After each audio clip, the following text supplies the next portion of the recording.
Hey, man. Hey, Jason. How are you? All right. I mean, we Good. always ask, how are you, even though we've just spent the last couple hours together. Well, we're letting people know that we are concerned about how we are each doing before, during, and after the podcast. Exactly. We're creating a culture of kindness, man. Always. That's it. Hey, we have Heather Hamilton on. This is her book, Return to Eden, Returning to Eden. Returning to Eden, a field guide for the spiritual journey. And man, I think this could have been a two-parter. We may need to have her back, but some of the best conversation, and the conversation we had recorded is really good, but I don't think we probably are a little bit more at liberty, and we hit stop, and we talked for another 45 minutes, and I wish we'd recorded that. I think it's probably because we name names, and we want to keep that out of the conversation. That's true. Now everyone's going to be so curious as who were they talking about. Get to know each other a little more. Yeah. But yeah, this book explains her experience of really a total breakdown, anxiety attacks and panic attacks that began to shape her view. And I'll let her tell the story because it's so good. But she wrote this book kind of rethinking the stories of the Bible through the lens of Jesus. And it really is a field guide for the spiritual journey. Yeah. And what I love about these conversations we have and the guests we continue to get to meet, the people we meet, is from different streams. I was unfamiliar with her. You heard her podcast, her on Jonathan Foster's podcast. Right. But this book is really speaking to the delusion of separation, inviting us into this place of union. She talks about myth.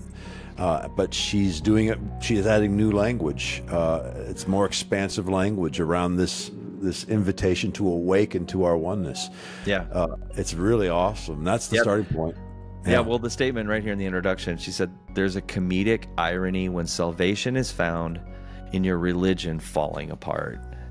And so we talked a little bit about that. And then she said, "My hermeneutic is based on the theory that the character of God has never changed, but the human understanding of God's character has." I think our Tacos listeners are just going to get so much out of this. And once again, if you dive into the book, it is going to resonate, I think, with your own story in so many different ways and give you language. That's another thing about Heather.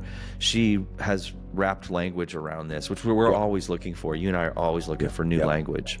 Yeah, I was going to say that she's a brilliant communicator, spoken just in her sharing her story, but also on the page. It's another.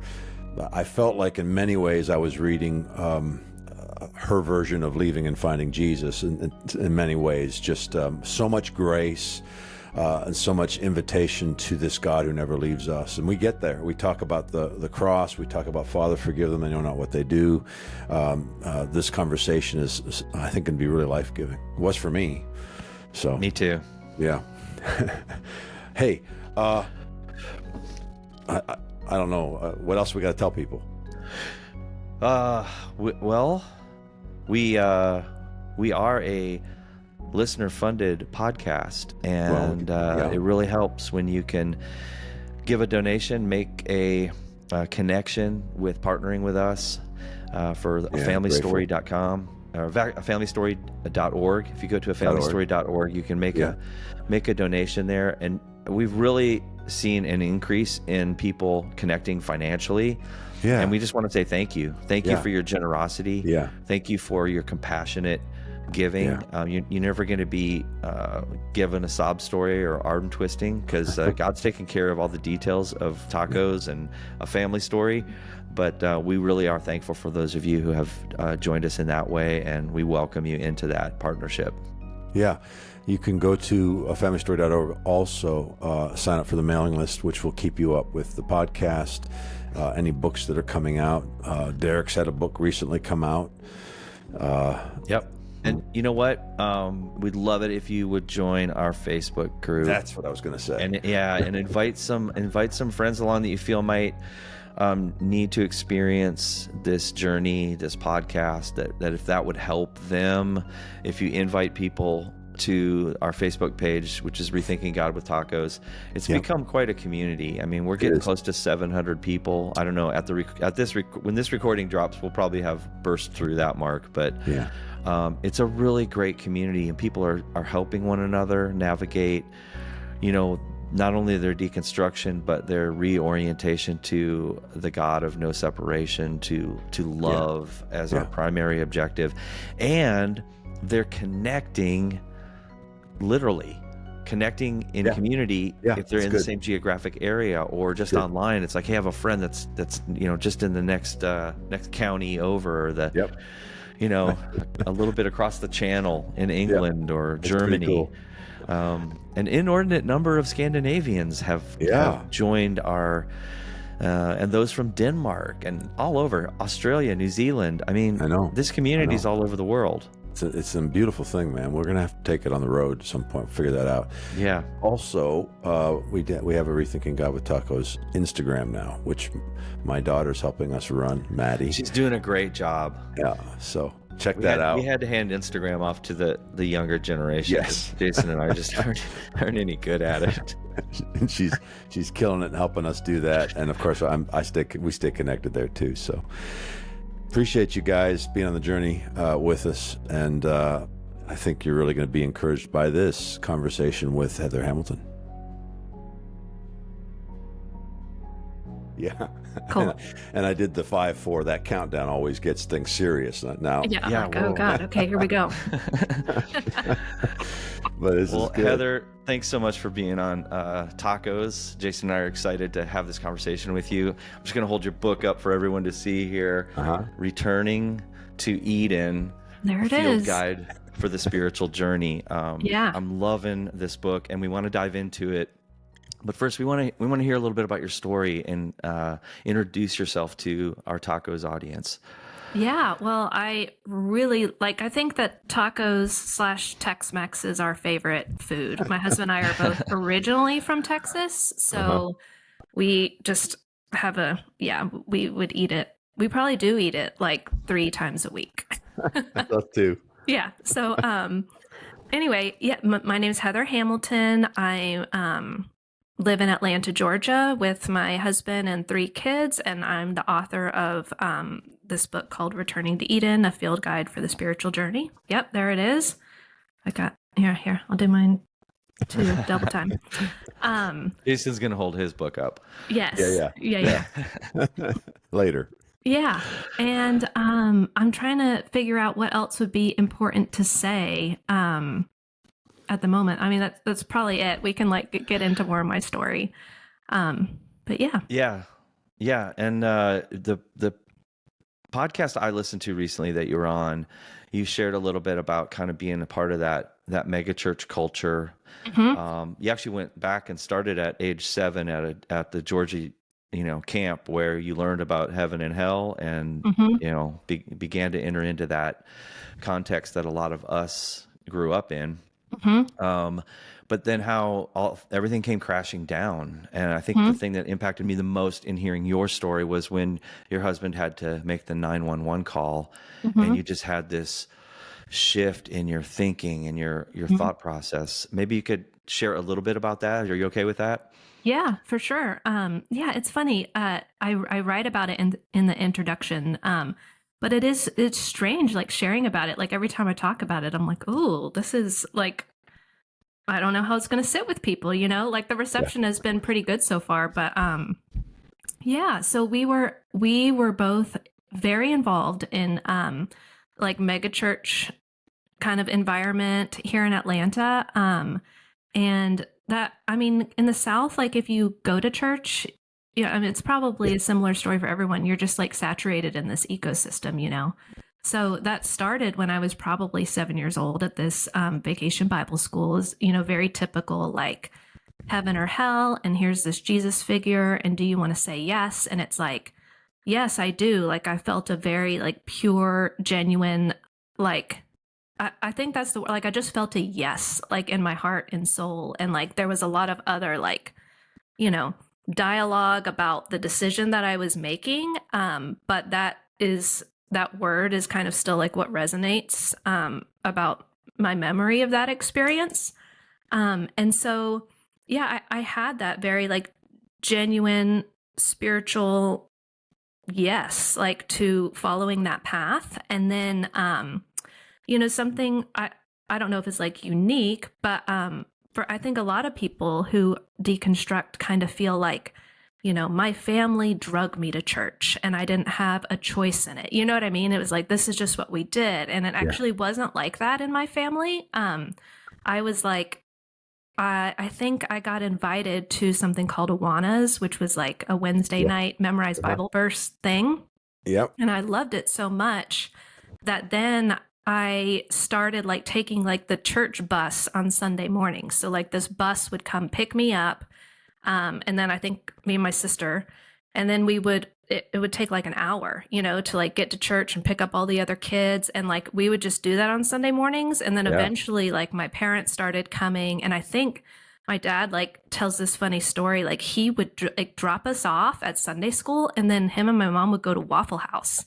and then I finally figured it out one day. Like when I came out, I was like, you're not parked in the same place. Like, where's our car? And so then they were like, oh, maybe we should come instead of like tell our kids that we're not in the big service, Right.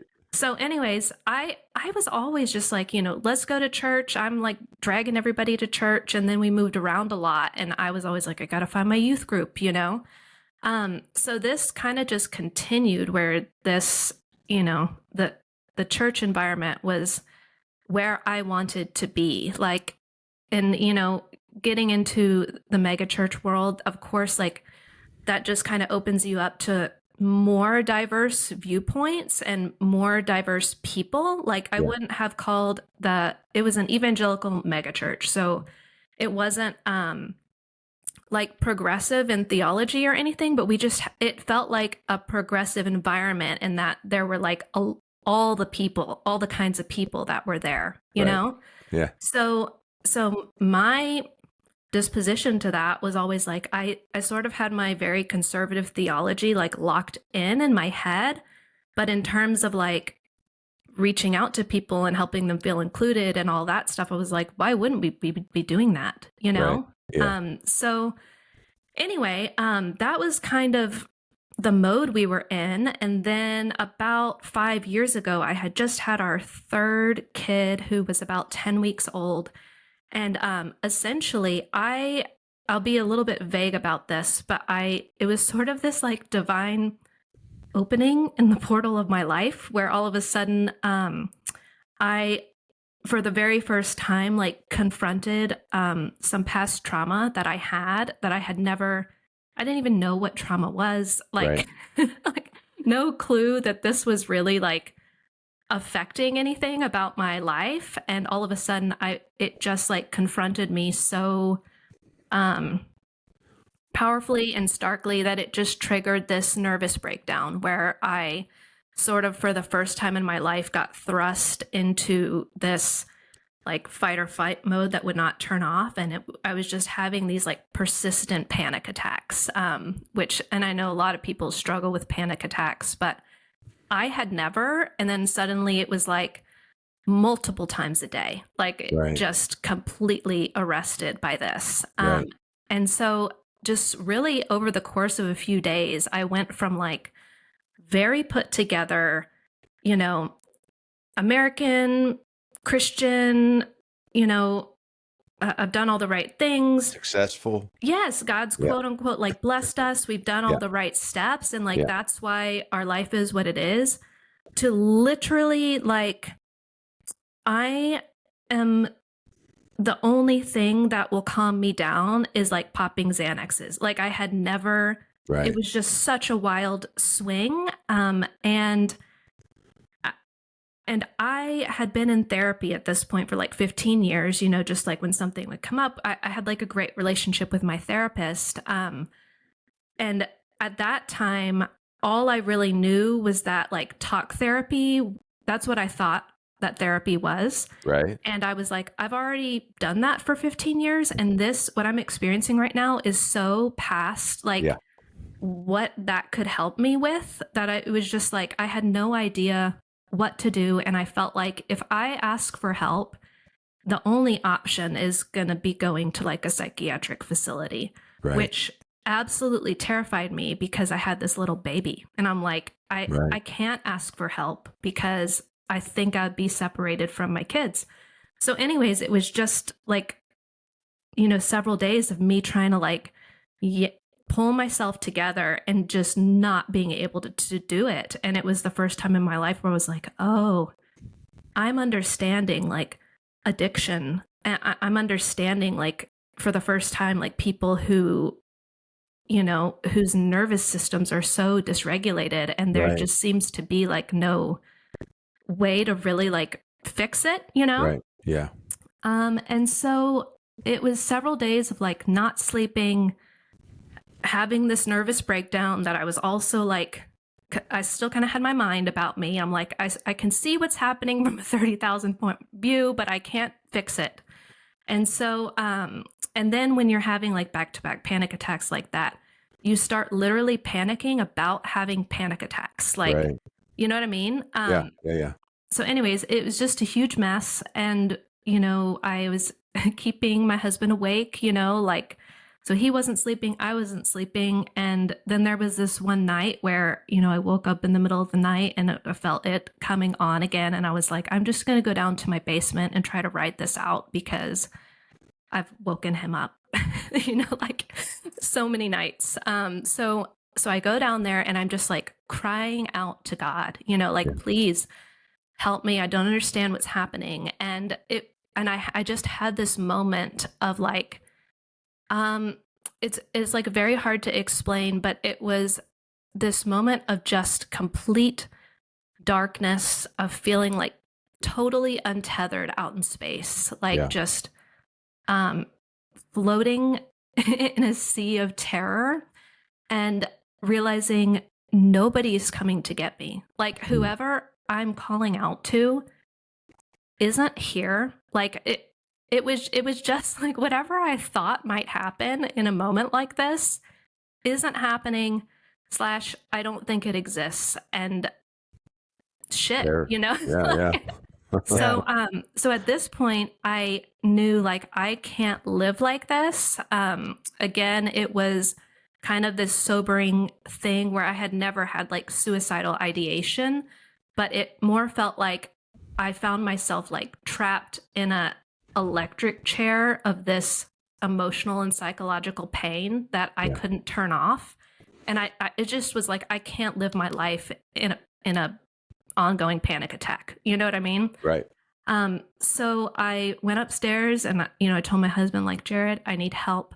And that was essentially, and, I was like, I need you to call 911. And that was essentially me surrendering to like going to a psychiatric facility because I was 100% sure that is what was going to happen. Right. So the paramedics showed up and we opened the door. And as soon as the woman across from me like starts speaking to me, I immediately recognized that she was transgender. And again, we're in this conservative area. I'm in this really conservative worldview. So this was like just so unexpected for me to encounter someone that I suddenly like realized, oh, I don't know if I trust you to help me because I'm the one who's supposed to be helping you, like I'm the Christian. I got the answer. Yeah, with the truth. And I sort of, again, it's like you're in the moment and I'm also like observing myself. I'm seeing this interaction like I'm in it in real time, but also seeing it from this 30,000 foot view where I'm realizing, oh, I have sort of this savior complex where, I have the truth. I'm supposed to be helping people like you. And I'm realizing that I don't know how to ask for help. I don't know how to receive help. And then in the receiving of help, I'm going, oh, I don't know if I trust anyone outside of my little group of Christians who think like me. So anyway, but there's nothing else to do in this moment except for just start word vomiting what's happening. Right. And as I'm doing that, for the first time in that whole week that this was happening, I felt like that this woman saw me for the first time, like knew exactly what I was talking about and kind of personally divulged that she had experienced like a similar thing. And, I had been, my husband had been trying to understand what was going on, some different people, that I was explaining this to, but it's like they just weren't getting it. And this woman was, like, for the first time. And as soon as I felt like mirrored by her in such a pristine and precise way, and with the amount of compassion that she had for me while I was judging her, you know what I mean? Like, I'm projecting this judgment and she is just loving me. And it, my experience suddenly like transformed into this moment of like time collapsing and falling away. And I felt like just immersed in this bubble or presence that I immediately recognized as Christ. You know, I had been in church my whole life, like learning about Jesus, talking about like, where is Jesus? Like, you're always trying to like nail down what it is, and you're talking about it, all this stuff I had heard, and suddenly it was like that thing is staring me in the face. Like, whatever I had been searching for my whole life, suddenly I was like looking at the truth. And so this in my book, like, it took me probably several months to even find language for what I had experienced. In church I had lots of like quote unquote spiritual experiences, really emotional highs and all that kind of thing, which I thought, like, this is God, or this is God telling me to do something or whatever. But this experience was so, it was unique and distinct. And later I came upon like the language, like a mystical experience. And I was like, that's what it was. Like, that was the closest descriptor that I could get to it.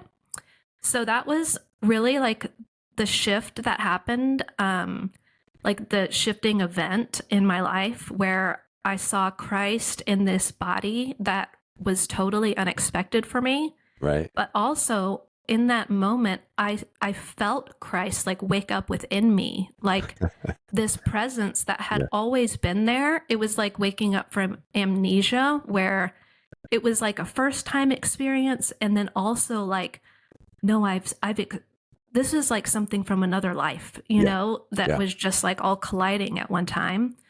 And so, it like uprooted the access of my old worldview and like replanted it around what had happened in this experience and how it changed the way that I started to see things. So that was like the event. And then it was months after that of therapy. I did not end up going to a psychiatric facility. This woman actually like encouraged me not to come with them. Instead, in another sort of like divine synchronicity, like my husband got on the phone with our therapist and she's like, this never happens.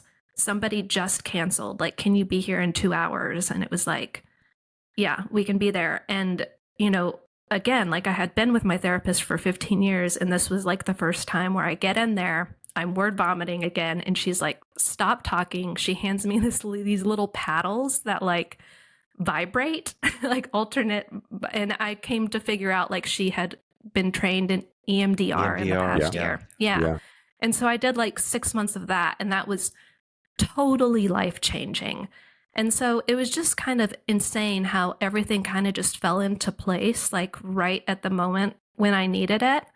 So anyway, I did like 5 or 6 months of that trauma therapy. And then at the same time, like it really, kicked off this whole process of reorganizing my theology. Rethinking, reimagining, cognitive dissonance being discovered throughout all these different places.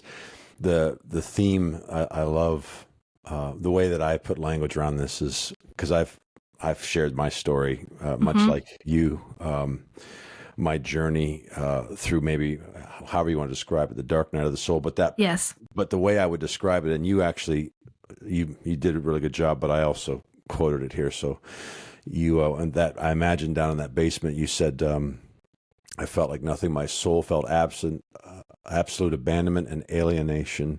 The image of God I had carried with me was vaporized. In my most desperate hour, as I was crying out for God, there was nothing, no comfort, no presence, no nothing. And that resonated with me because my story is one in which, growing up in the charismatic church, I did have a lot of mystical experiences and was quite comfortable with those. But I still had a moment where, in a conversation with God, and I won't go into it in detail, but to progress the conversation, because I've shared it many times on the podcast. But I had my Heavenly Father come to me and say, "Hey, I'm going into hiding. I'm removing all your friends." And then for the next 2 years, I felt no presence, no nothing, and it was a complete it didn't make sense, even with what I understood about who God is, that He doesn't leave you, that He doesn't forsake you. And then I had a moment, much like yours, it was just a mystical tap turns on. And I would have described it this way. I would say it was like rediscovering my native tongue, as though I was being born again. Obviously, is great language for it. I often refer to that moment as my salvation experience, even though at 5, I have a beautiful moment with Jesus and my mom at the dining room table. Or excuse me, the coffee table. I love how you talk about the church. I love how there's so much grace about your journey. You have a similar story to my wife. We've come into the same place. I'm getting to a question. But no, I'm like loving. I'm like, yeah. Your story reminds me, a few years back, my wife, she used to talk about how she got saved. And it goes like this. At 5 years old, on a Sunday morning, after church, she got in the car between her grandma's in the back seat and began to have a panic attack. And it was so bad that they turned the car to the hospital. She's never had a panic attack before or after. But at 5 years of age, she was having a panic attack. She thought she was going to die. And she bursts out in the back seat, "I want to know Jesus. And so she gets saved. She says the prayer in the back seat between her grandmas, and the panic attack subsides. And they turn away from the hospital and they head home. And it's a small miracle. And for the next 40 years, my wife would talk about it kind of when that conversation comes around about how you got saved. She would talk about it as though it was a cute experience. And then 5-6 years ago, we began to rethink it. And we thought, there's nothing cute about this, because that day she'd been taught about hell. And the only panic attack she ever had was in the back seat between her grandmothers, when she realized that eternal conscious torment was a part of this story somehow. And those people were doing their level best to love her in that moment. And she grew up in a loving family, very similar to you, in that she wanted to do what was right. She loved Jesus, and she raised her kids. But 5 years ago, we began to unwrap that particular story. And I'm curious, some of the traumas, because for me, it's this: you can't have intimacy where there isn't trust, and where He isn't always good, you can't trust Him. And so some of the trauma that I think is implicit within the church today is connected to this horrific thought that is woven into the very beginning of our yes to Jesus, that includes a God who says, I really love you, and if you don't love me back, there's a whole lot of hell waiting for you. And do you see that some of that trauma was even aspects of your misunderstandings about who God was, or how do you feel like that played a role in that moment? So personally, for me, the trauma that I was dealing with was more of it didn't have to do with the church. Okay. It was it was part of like my really like personal story that, when confronted with it, it almost like it was almost like realizing that I was traumatized was a trauma in its own. Like that's what triggered like the identity crisis. Whereas I think sometimes for people who maybe have like a history with addiction or something like that, they're sort of working their way through their story, like in the midst of trying to recover from that. You know what I mean? Like, why am I drinking, for instance, you know? And then if you're working with it there, like you have this unhealthy behavior that you can then go and try to figure out like what's causing this. I hadn't ever dealt with any of that. So sort of like the big reveal of realizing like, oh my God, like a lot of my good behaviors, you know, wanting to be pleasing, wanting to be this good girl, I realized were these gigantic coping mechanisms Right. for a Yeah, trauma that I I hadn't get that. realized. Yeah. Right. And so in fact, like a lot of my coping mechanisms were very celebrated, you know, Right. where just like yeah, like in the church, it's like, oh, you know, like serving is great for everybody, you know? So like I'm like willing to serve and like just give of all my time and everything, you know, is like very applauded. Like, look at what a great example she is. You know what I mean? And so I kind of talk about in the book, like parsing out like wheat from the weeds. Like you know, I was taught that that means like, oh, you know, all the wheat are the people that go to heaven, and like the weeds are everything that gets everybody who goes to hell and gets thrown in the fire. And to me, this was what I kind of discovered was that these wheat and weeds, you know, like Jesus says, like, you know, no, don't pull out all the weeds yet, like let it all grow up. And Yeah. so it's to me that's like symbolism for these internal things that you allow to grow, you know, like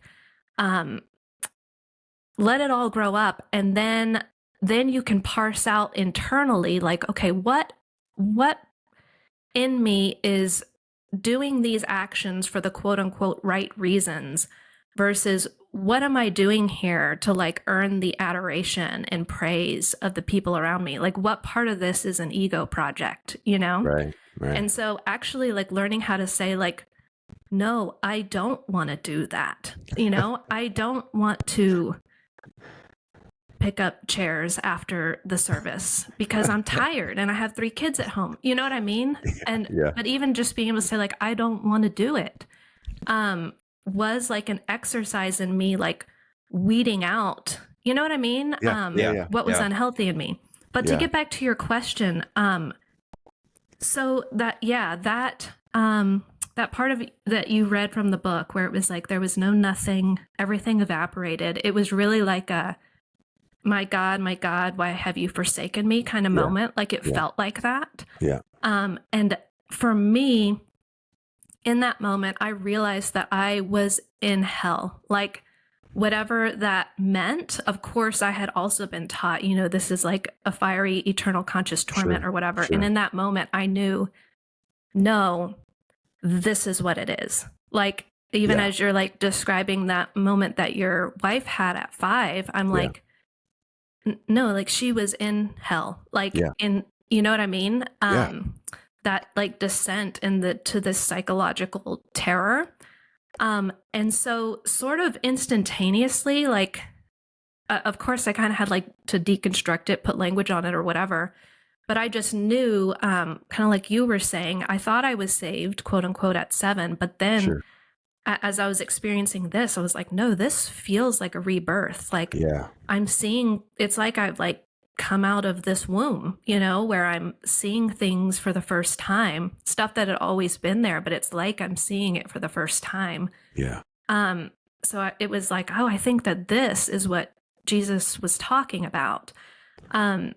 So that concept of it being eternal conscious torment really dissolved quite quickly because I was like, no, I've been there and that's not what it is, you know? Yeah.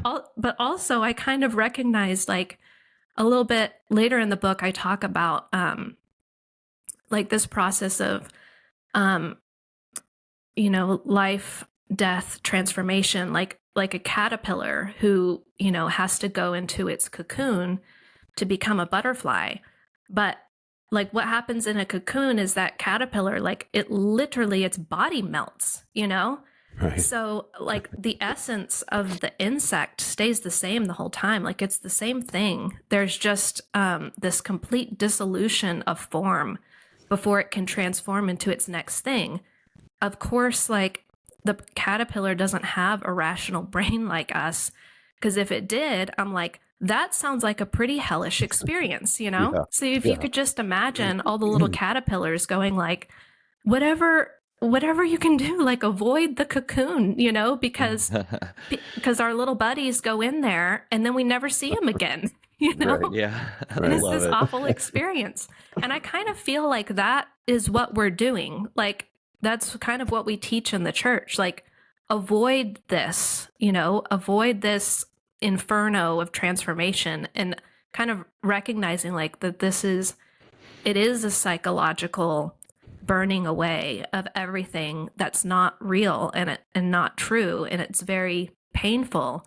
But I think the thing that I recognized in the experience, and this is really like the thrust of the book, was recognizing that these stories were patterns, like it was symbolically revealing these patterns of transformation. So when I was in that moment, I had a thought to myself. I was like, this is what the Jonah and the whale story is about. Like, this, what I'm experiencing is the belly of the whale. Yeah. I sort of knew that intuitively. And it was like suddenly I was really interested in that story again. Like, I was going back to it, reading, where Jonah says, out of the belly of hell, I cried. Right. And I'm like, why did nobody point out to me that he's like, I'm in hell, And then he comes out of hell. He's like birthed out of the belly of hell, I'm like, that's a different story than, if you don't pray this prayer, you're going to burn forever. Yeah. I'll throw this one thought at that, Derek, because I became fascinated with that story because for something else that I see a parallel with what you're sharing. Where did the hell start? Well, it started almost in this place where God says, "Hey, I'm better than you think I am. I actually really love these people you hate." And I want to set you free from that. So I'm going to invite you into a journey where the only way through it is to see them the way I see them. And it's probably going to be hell. For me, when I realized that what was happening was that he was actually wrestling with his own bigotry and his own hate and his own pain, because of course the people that have deeply oppressed his people for a long time, and that the journey through was actually coming into an agreement with our Father's perspective. I find that to be a fascinating part of that story as well. Yeah. Well, and it has a direct parallel to, Jesus saying, you're going to see the sign of Jonah, and it's the exact same pattern. And you're like, why is he talking about a whale? What is this about? And it makes no sense if you believe that story is literal, Yeah, sure. But to what you're saying, in the story, while he's hanging on the cross, it's like he's literally seeing through the eyes of God. So there was this shift for me where I had spent my whole life sort of metaphorically like at the foot of the cross, like looking up at Jesus as like, please save me, please rescue me, whatever. And this was a moment of, I feel like I'm on my cross now. And it was exactly what you said, where the shift was from looking up at Jesus to seeing through the eyes of Jesus, Yeah. and how we totally kind of missed that in church, and then the story talks about like he's 3 days in the heart of the earth. And so it's this transformative process where, after that we see him again, and it's like you recognize God is looking through the eyes of this man. And that was what my experience was. It was like, I feel like God is experiencing the world through my eyes. And I can say that now because it was like I was seeing everyone with compassion, where in the ways that like I had been hurt or, had been oppressed or whatever, it really was sort of this simultaneous like, okay, I need to deal with how that affected me. I need to have my own human experience about it. And also, I need to hold on to that 30,000 foot view where it's like, I forgive them because they don't know what they were doing. Like that literally was my personal story where I knew, I was hurt in this way and this person has no idea. Like has no idea what my experience was. you know, and it really was a matter of ignorance, which which is like, you know, I think that is the key, and that is what is so difficult for us to get our minds around, especially, and I mean even more so, I think I have experienced this as a foothold where people get stuck, like when they leave Christianity or become a part of the deconstruction movement or whatever. It's this thrust on, like, you know, we have to hold the church accountable. You know, we have to point out every way where it's getting it wrong, da da da da da. And it's like you kind of see what happened clearly, and so you have to want to blame something. And it's almost like we tell ourselves, if this didn't happen, I wouldn't feel the pain that I was feeling, that I am feeling. Yeah. And I think for me, I realized that that was a trap. I'll give you an example of something a little bit different. My husband has had Hodgkin's lymphoma. He had to go through chemotherapy last fall. And he was only 40 at the time. But when we first found out about it, it's like his kind is like a very slow growing cancer. So our first confrontation with this was like 9 years ago. I was like 29 or something. You know, I'm like, whose husband gets cancer before, you know, I'm like, we're like barely in our 30s. And this time around, like with the new perspective that I had, there was nothing to blame for the pain that I was feeling, for the fear that I was feeling. It was, you know, yeah, there's cancer, but I could also just kind of see it as like, what is cancer? Like, it's just cells that are looking for a favorable host to grow. Like, it's like, you know, they're not in there going like, I want to kill you. You know what I mean? Like, it's an amoral kind of thing. It's just part of nature that has kind of gotten out of control, but is causing all this like fear and pain in my life.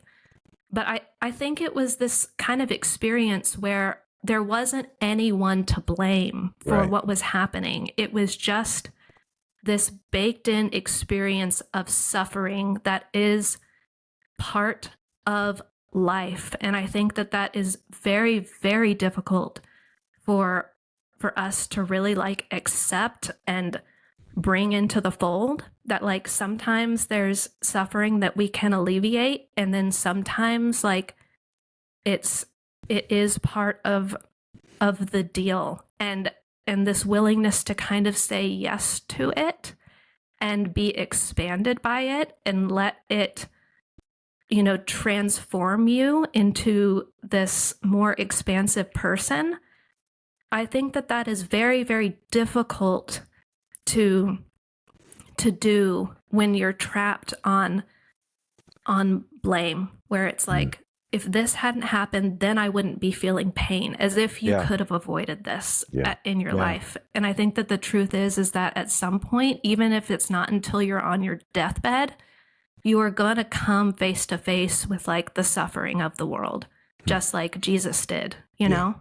Yeah. And so I had this perspective shift of like, okay, I'm getting this reality check sooner than later. Like, so let's not waste it.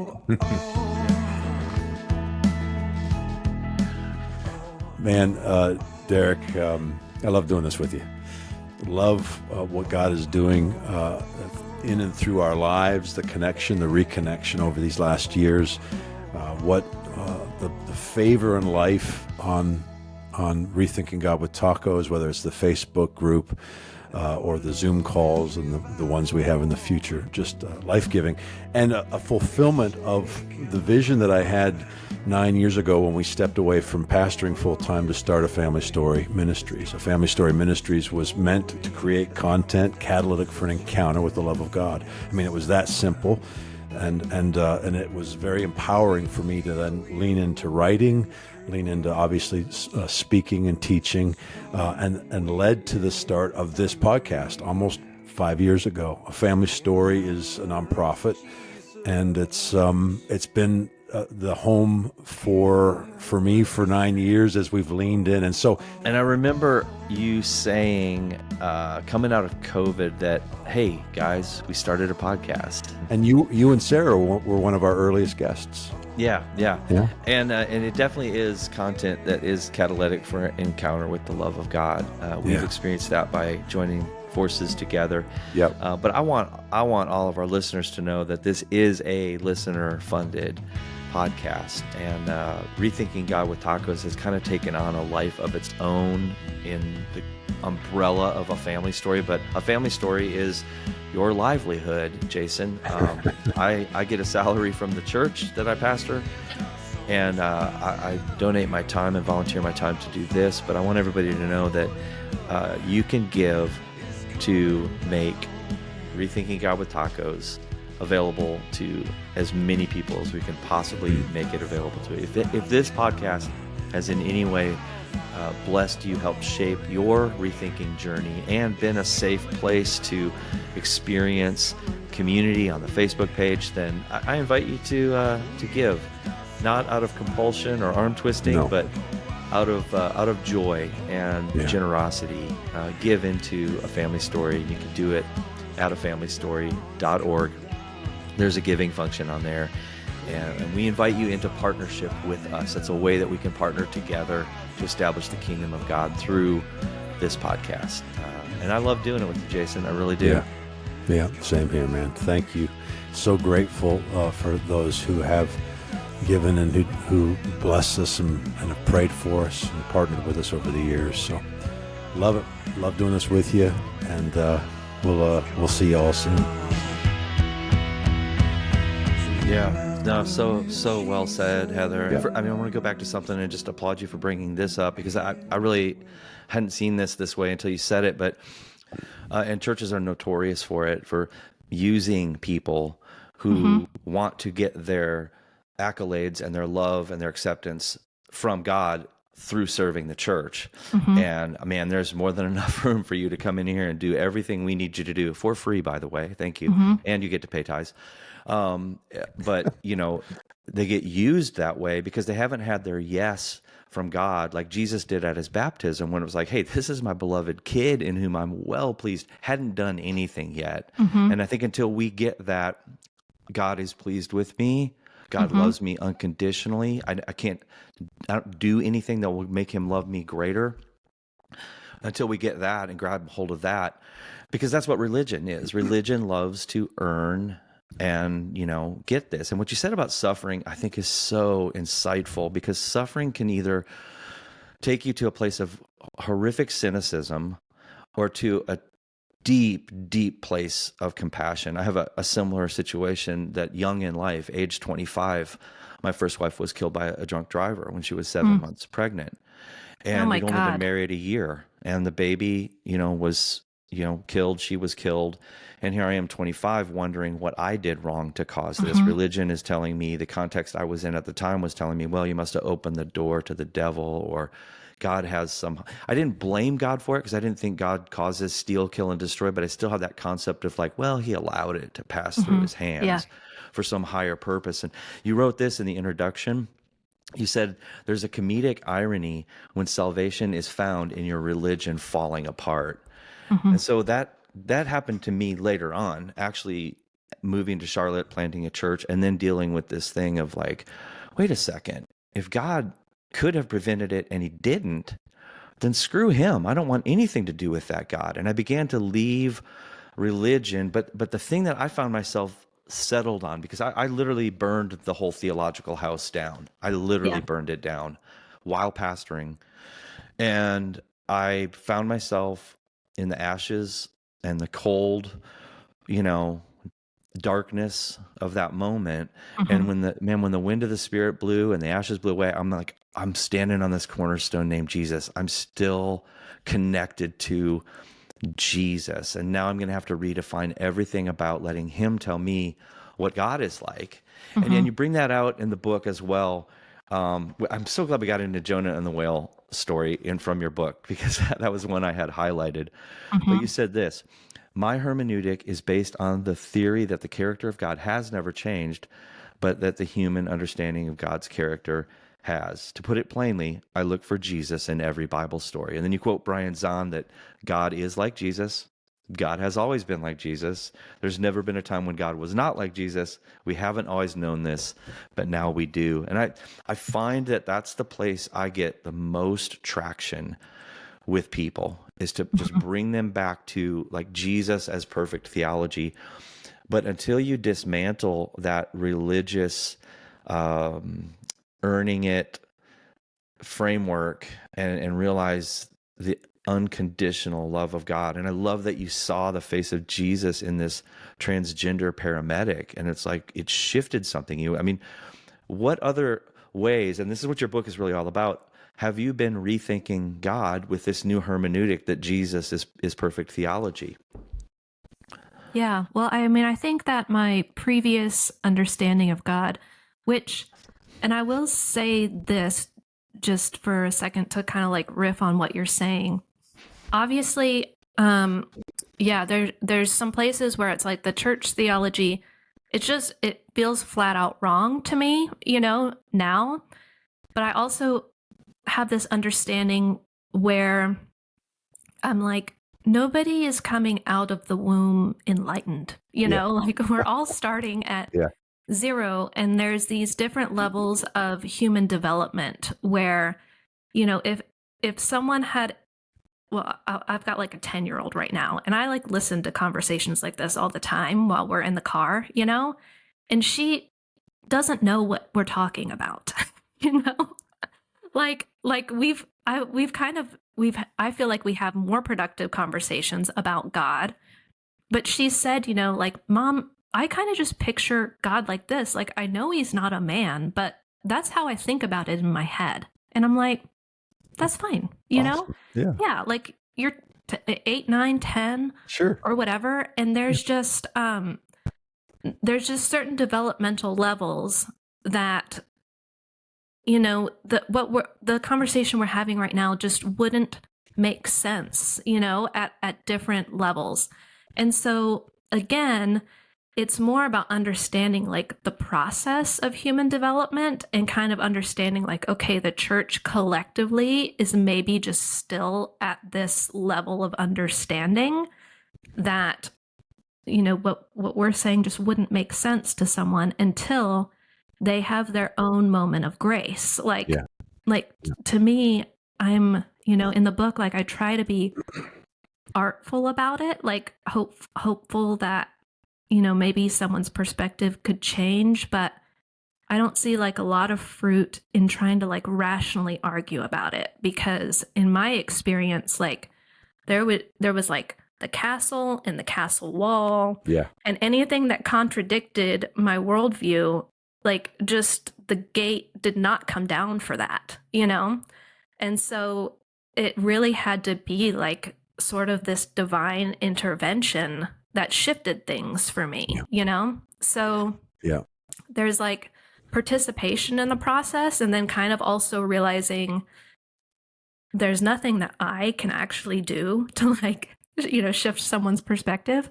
But yeah, so I was gonna, to what you were saying about like people trying to fill this void in religion and service and all that kind of thing. Like I sort of see the same religious impulse in more progressive spaces where it's like, if you want to give yourself to an activist community, well, they're gonna suck you for all you're worth. And you know what I mean? Like you can empty yourself and come out completely feeling burnt out and used and all the same things, like in just a different context. So, to me, it's like there's like the critique of that, but then also going like, why did I say yes? Like I signed up for all of it, like what was it in me that was walking into an environment with this giant hole that needed to be filled? So it's like, there's like the self-responsibility part of it that is like way less fun, to talk about or whatever. But I'm like, hello. But yeah, so Derek, back to your question, like in that moment, I think that I like to call it the God concept now. My old God concept died where I envisioned God as a being that was outside of myself, that I was separate from, like this illusion of separation. Yep. And to go back to the Jonah and the whale story, it was more recognizing that I was in the womb of God, that I was like a baby in utero searching for its mother, you know, where I'm like, I'm literally in my mother swimming around, and also like suffering because I'm like, where is she? You know? And so I felt like that I was kind of birthed into this new consciousness, that I was like swimming around in the ocean of God, and that I was part of that ocean, like a wave or something, you know, like a wave that comes up. That singular thing isn't the ocean itself, but it is connected to it, you know, like where is it going to go? Yeah. That's not part of the ocean. So it was, I kind of started to see like Christ in all things, like the word incarnation kind of expanded beyond the bounds of Jesus. Like Jesus was no longer like a transaction, but it was a revelation about all of reality. You know, God was incarnate in this form, this 33-year-old manly form. And also like God was incarnate in me and incarnate in this transgender woman. And pretty soon, like all of creation. And Jason likes to talk about this as well, but once you lose the us and them, or the insider outsider thinking, and you begin to recognize, the way I see it more is either asleep or awake, and we're all awakening to greater levels of awareness, consciousness of the fact that, number one, God is love, and we are swimming in an environment of love, and we can find it everywhere. I mean, I get pushback on this from some people. It's like, oh, it's pantheism, you know, God is the tree. It's like, yeah, no, that's not what I'm talking about. It's that this incarnation is also happening within me and around me. And when you begin to open your eyes for me, what broke through was the revelation that God is love, and perfected love casts out all fear, and that everything Jesus did and said was in love, through love, by love. And, you know, Jason and I'll let Jason follow up because I know he's got something, but, you know, the more dogmatic we get about this message of love, the less dogmatic we can be about forcing it on other people. We have to just sit back and wait and say, you know what? Love is going to find a way to their heart, the way that I can't by intellectual reasoning, but I can at least share from my own experience. And I think that's what there's a quote in your book. It's a popular quote about that, you know, the church of the future is going to be a church of mystics, or it's not going to exist at all. I forget who that's attributed to. I'm sorry. I'm a journalist. Thank you. I should attribute sources here. But yeah, and that's really what we've been diving into, and that's what I'm finding in your book. And I love that you call it a field guide for the spiritual journey, because you're breaking down these different concepts and themes and even stories in the Bible, and bringing life to them, you know, into how they identify this amazing love and this amazing God that, you know, we want to embrace, that has embraced us. So sorry, Jason, go for it, bro. I know you got a big question there. This is my favorite subject. So Me too. Yeah. Yeah, same. 100%. I love the grace that you walk in, and the way that you express, even on the page as well. The language that I would have had for me was, and you know, it's so expansive. I've gotten more and more language over the years. You know, eternal life is this moment right now that we're in. We're participating in eternity now. But I actually, from love, realized I'd been living for something, for the measure, for some sort of measurement, and suddenly realized this measureless revelation that is love. And I realized that I get to live from that place. And then the same thing happened. God began to first focus on the places where I had thought in the context of measurements in the relationships I had, first with my wife and my kids, but eventually, and using your language or this expansive language, eventually I was realizing I'm seeing Christ everywhere I go. I'm seeing the image and likeness of Jesus in every person I see. And I want to get back to this one thing, because you start the book, I think, where the pushback starts. If you say there's a castle and there's walls and there's moats, they all sound like, what about sin? It's because that's been the consciousness that we've been born into, and the thing that's been preached to us. And I love that you're able to navigate that as a perception of separation, and the way that you introduce that and realize that that's a real thing. But I love the perspective of being at the foot of the cross, and then suddenly being one with Christ and seeing from his perspective. This is the piece that has shifted for us. And apparently it's a Brene Brown quote, but my wife was saying it long before we ever heard Brene say it. But everyone's doing the best they can. Yeah. And my wife grabbed a hold of that years ago. It was transformative for us. And I learned that if you wanted to find the biblical term for that, it was, Father, forgive them, they know not what they do. And that those two things flowed. But what they did was they gave us the freedom and the liberty to then be able to see people in their story, realizing that, where the eye is healthy, the body's full of light. Where the eye is unhealthy, the body's full of darkness. If then the light within you is darkness, how great is that darkness? So where is the light? It's still within you. Yeah. And so suddenly I was able to go, oh, it's just your experiences. It's where you've navigated, where once upon a time I would have said hell was the rejection of love. And then I would have said hell's the inability to actually perceive and receive love. And so there's so much liberty in that, Father, forgive them. They know not what they do, first and foremost for us. But then, like you said, because the other option is bitterness and anger and resentment, and that happens in the church or outside the church, whatever the context is that you're living in. So I don't know if you want to riff on that or... Yeah. Well, I mean, I think that was the foundation of forgiveness for me, was realizing, I maybe wouldn't act in the same way. Like, clearly I didn't, I'm like, right. The ways that I was hurt, I wouldn't do that because I'm me, and I have different coping mechanisms. I coped in other unhealthy ways, right. that sometimes got applauded, or, sometimes just weren't noticed, or maybe weren't as outwardly destructive, like from a societal perspective. But it was kind of recognizing, like, an EMDR therapy actually really helped me with this, because in that therapy, you kind of like plant yourself in a scene.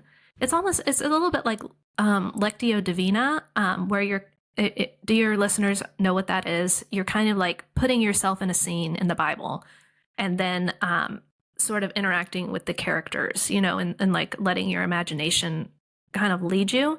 Yeah. So this is what you're sort of doing, but with your real life, like real memories that you actually have. Right. And that, as I was kind of able to, like, I noticed that my imagination was always like leading me to like this graceful truth that I wouldn't have been able to just like think up on my own. But like intuitively, it was like my brain wants to heal. And then I was like having these revelations, like in this therapeutic context that had a lot of like invited like imagination and intuition, And so I was having these little revelations. And one of them that I had was like, oh, if I were this person that was hurting me, I would be doing the exact same thing. Like, sure. Because this was that person. Like, there's all these personality, there's a personality, there's different coping mechanisms, there's different ways that we like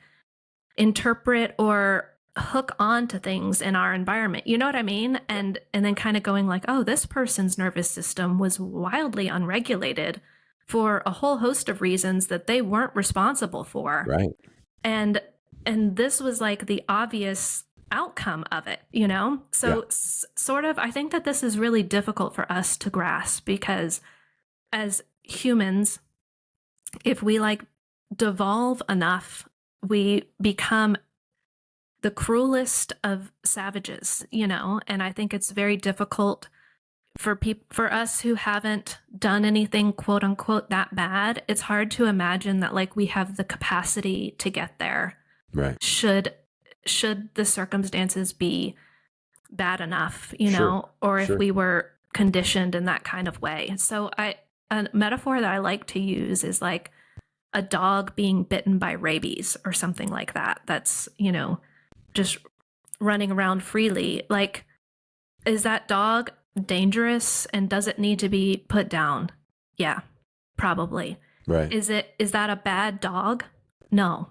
You know, like something happened to it that had this very predictable outcome. And now like it's like the judgment kind of just fell away. And so it wasn't like, you know, we don't deal with situations. Like, not judging doesn't mean like you just let harm like roll over you. You know what I mean? Like, Christ is in here too. Sure. So it's like I have to like love and protect myself, and I have to love and protect the people that I'm responsible for and all this. But do I look at the people who are doing harm as like inherently evil people? No, it's more like, wow, like this force of evil has kind of like overtaken the host, you know? I write about it in my book, but in the context of justice, but a restorative justice that has got to operate in the context of eternal life, meaning that got to be a justice that's restoring and protecting the 5-year-old while addressing the 50-year-old and understanding that they're the same person. Yeah, and I think that just that coming back to the concept of Father, forgive them, they don't know what they're doing, is such an amazing extension of grace. And I find that, and this, I think Brad Jerzak talks about this, but that holiness really is that place, you know, where there's a moment where there's such an extension of grace that it becomes this sacred place. And I think we can experience those more often when we have this human affirming attitude where, hey, if God affirmed humanity by becoming one of us to rescue all of us, then I have no business doing anything other than affirming you purely based on the fact that you're a human being. And that's where there's these like holy moments that can happen when the extension of grace takes place. I just did a wedding ceremony for my neighbor's kid. When we first moved here, she was 4 years old, and my daughter was 4, and they grew up together. And they asked me to do the wedding ceremony, and it was a very non-religious wedding ceremony. Her and I co-wrote the ceremony together. But I have to tell you, I experienced more holy moments in that environment of the pure grace and love of God than I have in any, you know, charismatic service running laps and falling out. You know, I realized that if this doesn't play out in real life, then we've just put it in a religious box and are trying to make people, give them coping mechanisms to feel better about themselves. But the squeeze that you're talking about of the cocoon is very real. And I think that's what we need to help people navigate, because we don't want people just the pendulum swinging from this side to this side. It's like, well, you know, I'm a fundamentalist Christian, now I'm a fundamentalist atheist. And you address that in the book. And I just love the different chapters in this book that become a field guide to navigating many of the stories of the Bible, many of the concepts of the Bible. You bring the Enneagram into it in the Carry Your Cross chapter, which I think is brilliant. We want this podcast to be a place where voices can freely share from their own experience with the hopes of this, that Jesus would be greater, he would be revealed in a greater way, because we get to have your experience of Jesus with you. And when we share that, I just feel like it becomes incarnational. Yeah. it validates the other person and says, yeah, That's no, your good. experience is real. Yeah. And, That's good. let's help navigate that into a space where we're heading towards a compassionate, loving, direction, as opposed to a Yeah. cynical, angry, retributive. You're Yeah. partnering with the wrong force when we're retributive and angry. Yeah. So Well, and to I your, don't have a question. I just want to talk yeah. about this more.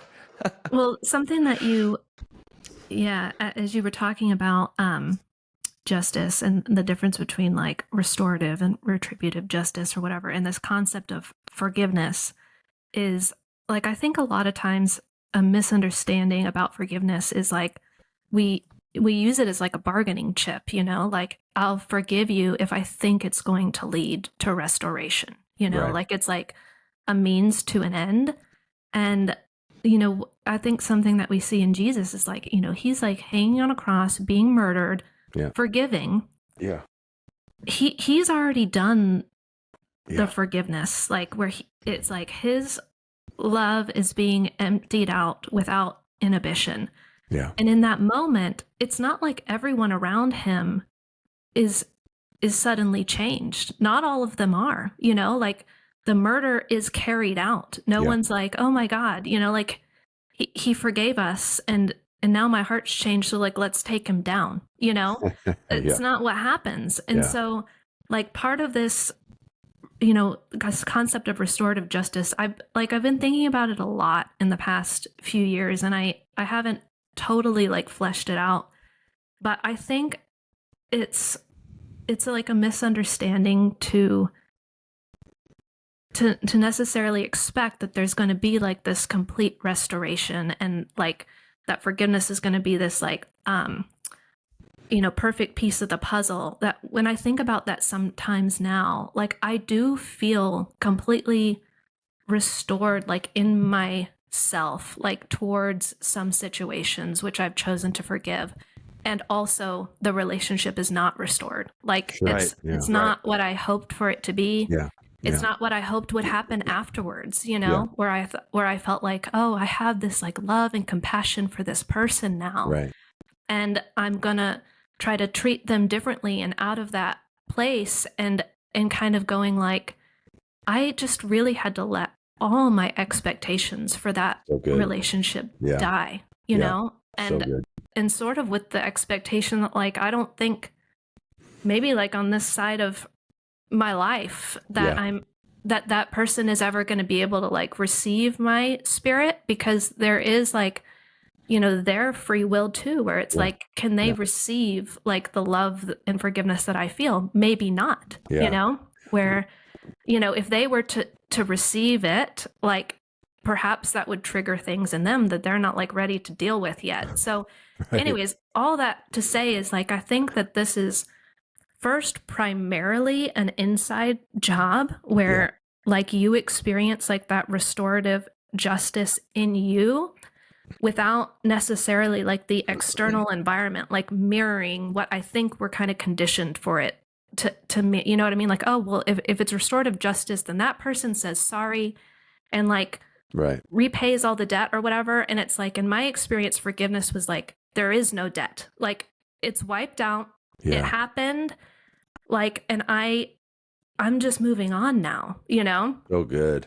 So, but then like after Jesus died, it's like that spirit of love is then poured out, and people who are like able to be open enough and receive it are transformed and changed just by like his spirit essentially being like set free through the death of his bodily form. We have a saying that I use a lot: family or love is the long game. Mm-hmm.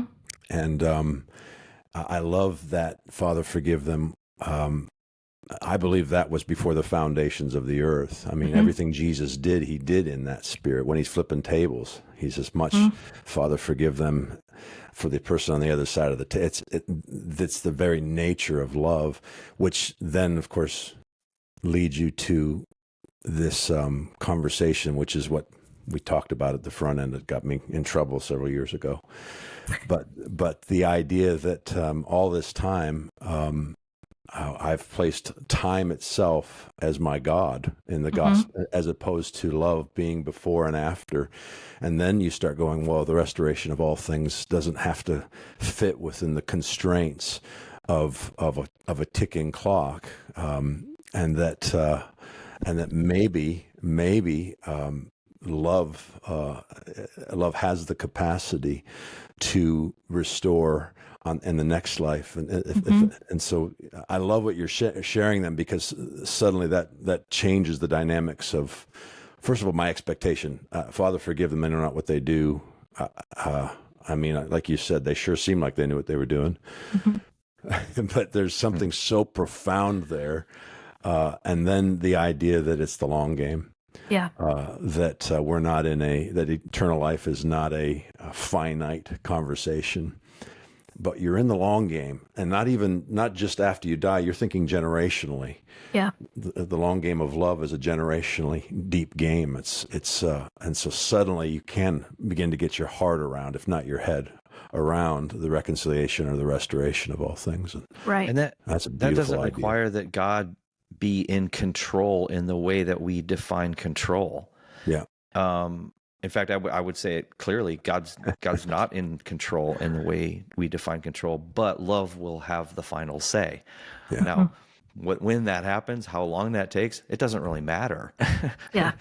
In the end, love will win. And, I think that's what it looks like for every person. We get the opportunity to embrace that incarnational living and extend the awareness of the love and awareness of the grace that we've received. And when we do extend that, that's holiness. That's a holy moment.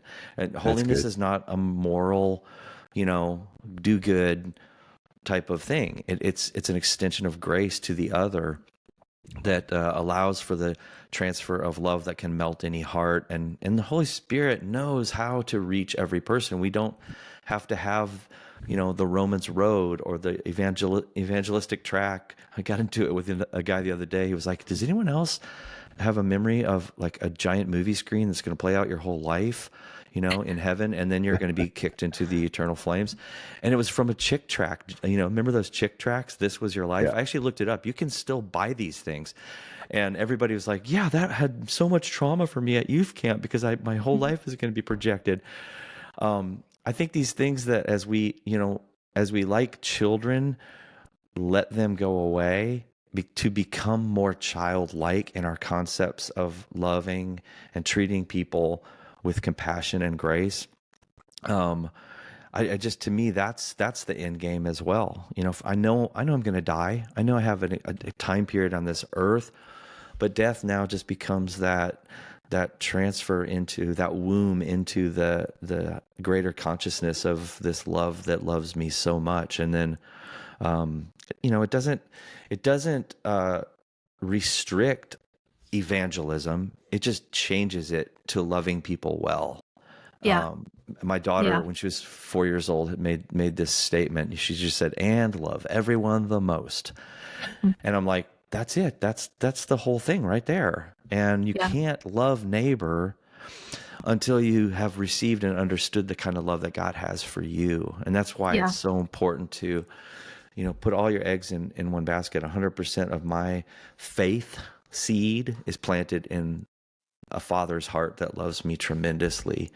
Yeah. And so, your book, I think, is something that I would recommend everybody that listens to our podcast go and get a copy of this book, because it is going to reframe a lot of maybe those stories you grew up with in the church, like Jonah, like the prodigal son, and reframe it in a way that brings doesn't just bring Jesus into the picture. You're reading it and seeing it, I think, the way Jesus sees it, because that's who you're becoming like. We are becoming like this amazing love that loved us so much. So, Heather, thank you. I mean, this is great. Yeah, thank you guys. We might need a part 2 on this one. Yeah, let's have a part 2. Yeah, it is funny that your point about like evangelism, because I was thinking as you were saying that something about like having that mystical experience, I kind of started seeking out similar stories, because at first I was like, oh my God, I'm like the only person I know Right. who is thinking like this or whatever. And I came across so many like near death experiences, which I felt really encouraged by, because there were so many. There's like YouTube now has so many stories like this out there where people who are like Christians and then atheists. Like I remember one guy was like, I died and like experienced this profound love, like just this all consuming love and peace. And I was like laughing at this guy because he's like, I don't even believe any of this. I'm like, why am I here?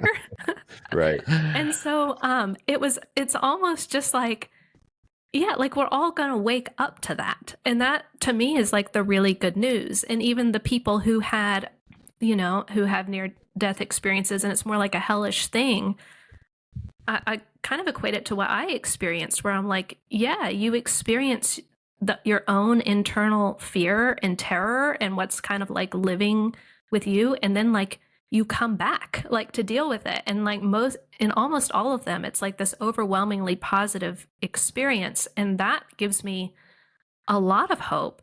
And then evangelism just kind of comes down to like you said, Jason, like this is my favorite thing to talk about. Like every time I'm talking about it, like all the vitality of my life energy just gets like turned on. And I'm like, all this time growing up in church where it's like you have you have to, you got to tell people about like I just loathed it. I think I talked about in the book, like I would just like slip tracts into people's lockers anonymously. Yeah, you had to do it because they were going to hell. You got to save them. But like I hated it. It was so embarrassing. And now like with this, I'm like, I love talking about this. And there's something I think that is attractive about it sometimes, like for people who are sort of attuned to it. And I'm like, that feels more like the heart of evangelism is when you just see someone who is like lighting up on all cylinders are going, and you're like, I would like to live like that.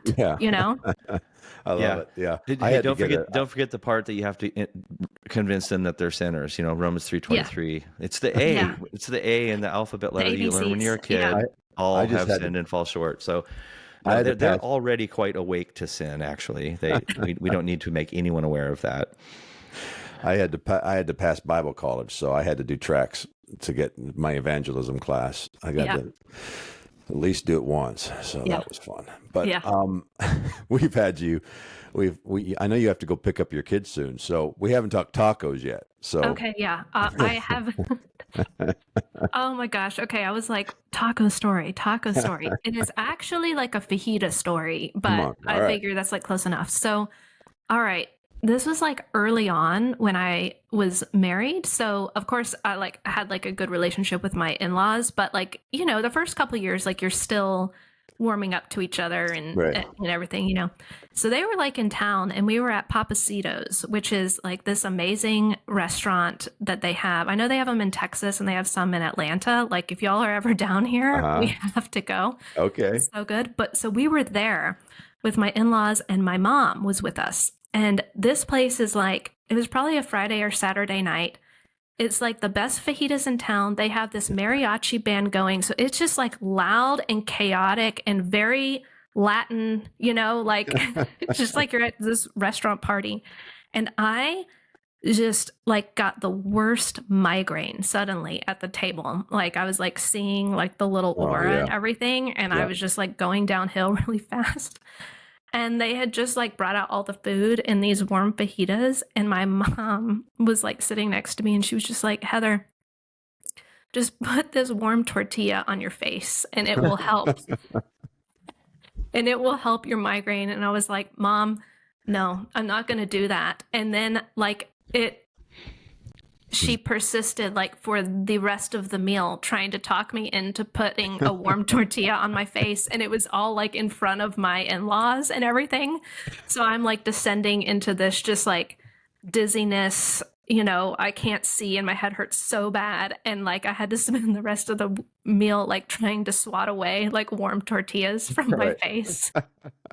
You're like, Mom, please no more warm tortillas. But like, yeah, that's just kind of like the epitome of her I think for her, it started out as trying to be helpful and then turned into like this joke, which is sort of the epitome of her humor, which you either like love it or it drives you crazy. But Right. like, that is my mother. Yeah.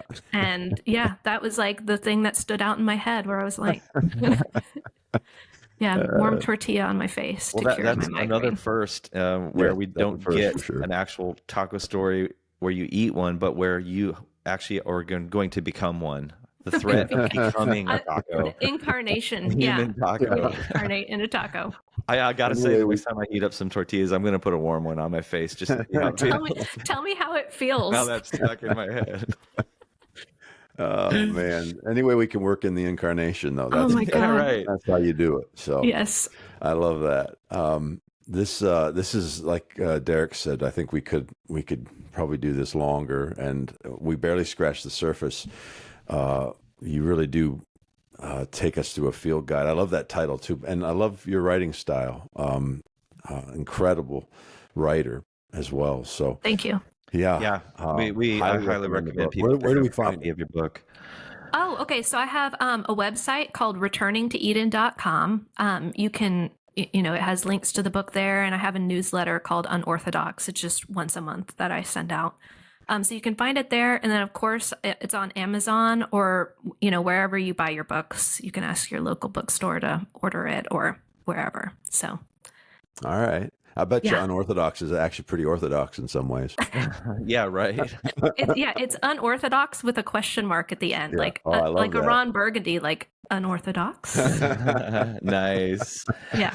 Oh, I like it. Love it. Yeah. Through all the way. Heather, thanks so much for coming on. I know this is going to be a great listen for our listeners, and we really appreciate what you're doing, opening people's eyes. And Jason and I have a theory that when you kind of come through these things, it's almost like you've been magnetized, and secretly you're going to be drawn to other voices and people that are like, okay, I'm not crazy.